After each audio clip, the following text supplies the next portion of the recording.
Welcome to the Faiyum.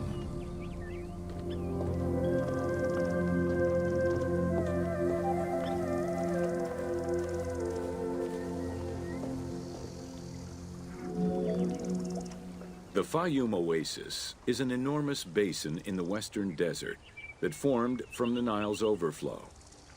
As such, it is not considered a true oasis, though it gives its name to the region, which covers Lake Moeris. The oasis harbors some of the oldest archaeological artifacts of the region, indicating that the area has been inhabited by hunters and gatherers since the Neolithic period.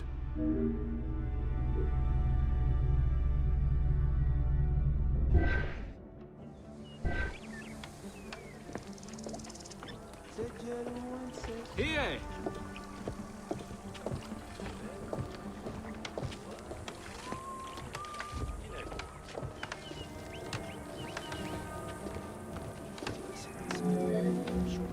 The Faiyum Oasis drains into Lake Moeris, which was a large freshwater lake, but at some time became a saltwater lake.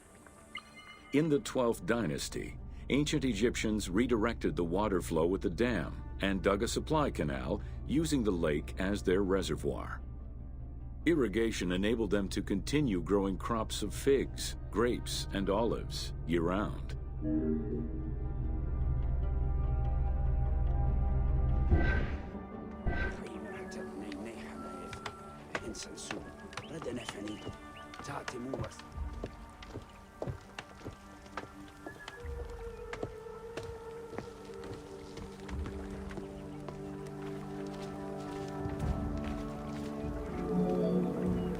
Reed boats, feluccas, triremes, and kerkeros were the most commonly found craft within the landlocked waters of Egypt.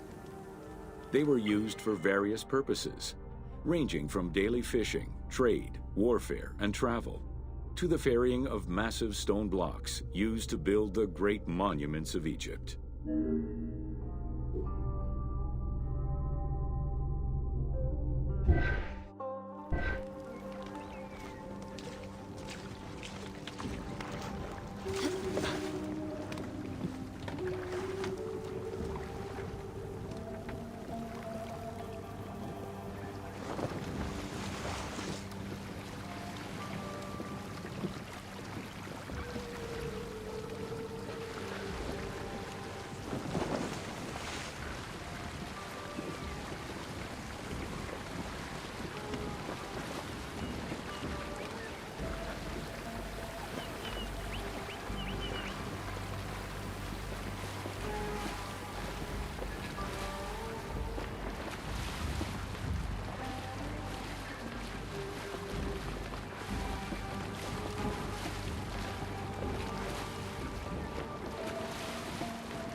The most impressive pyramids of ancient Egypt date from the Old Kingdom and can be found on the sites of Giza, Saqqara, and Dashur. However, one particularly famous pyramid of the time is located elsewhere.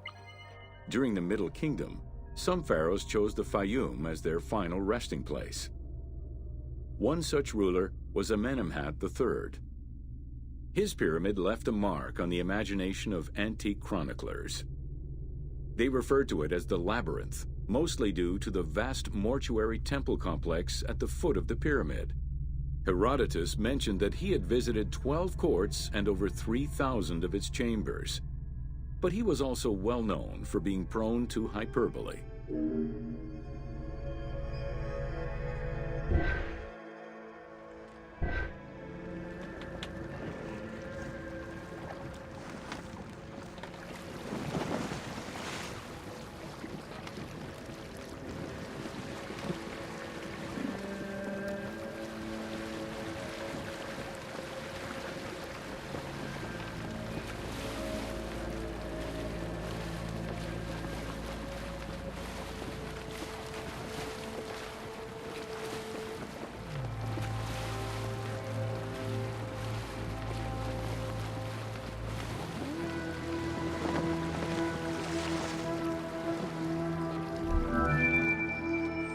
Amenemhat's pyramid was built with a brick core and covered with stone slabs, designed to be impenetrable. The burial chamber, made out of a single block of sandstone, is unique in its design. Richard Lepsius and Flinders Petrie both explored the pyramid site, measuring 385 meters by 158 meters, and identified it as the location of the labyrinth.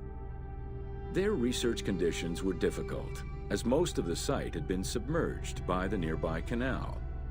Furthermore, the stones from the complex and the outer casing of the pyramid had been quarried away long ago.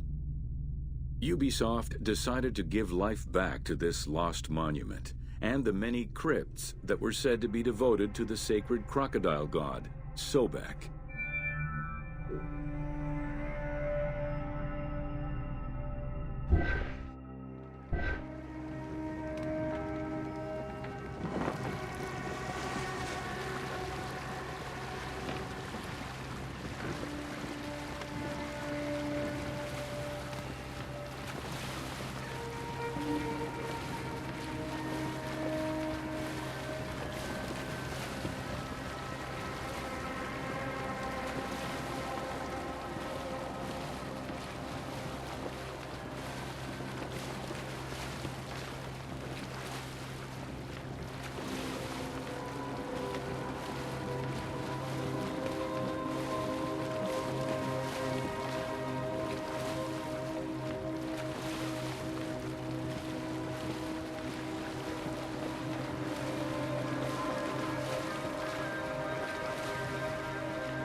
Founded during the 5th dynasty, the site was popular during the 12th dynasty under the name of Shedet.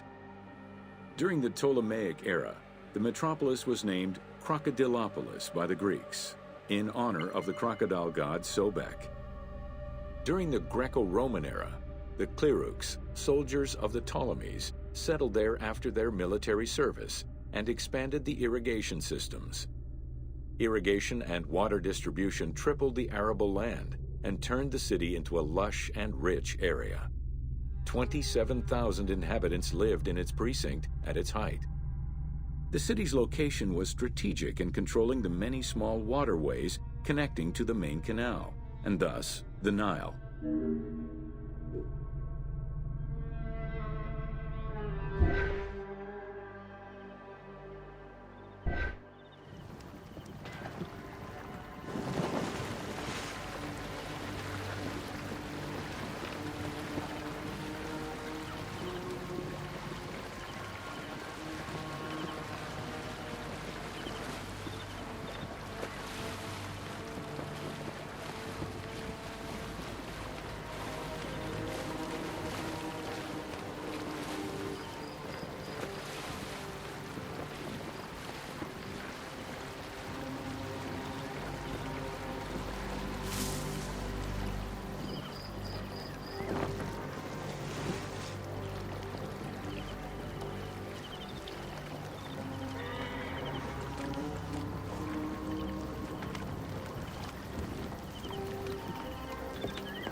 The region's main cult was that of Sobek of Shedet, a divinity associated with water and fertility, both very important to an area that depended on irrigation. Many local villages had the title Town of Sobek added to their official designations. During festivals, ancient Egyptians recited hymns to Sobek, asking for his divine intervention Greek settlers, and later Romans, would help the Temple of Sobek's economy to flourish by adopting the local embalming mortuary rites. Their sarcophagi were beautifully painted and adorned with amazingly realistic portraits.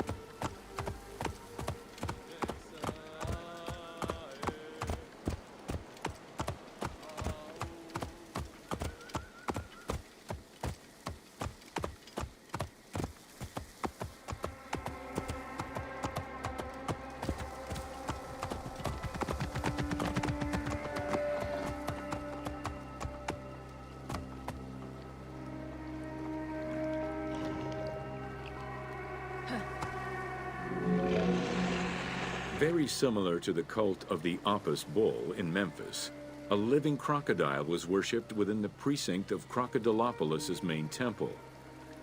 Known as Sobek to the Egyptians and Sukkos to the Greeks, it was reported by Strabo that priests fed it with meat, wine, and honeyed milk. They covered its body with jewels and gold. After its death, it was embalmed and placed within the crocodile's grotto, alongside thousands of other mummified crocodiles.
jest paki dziba!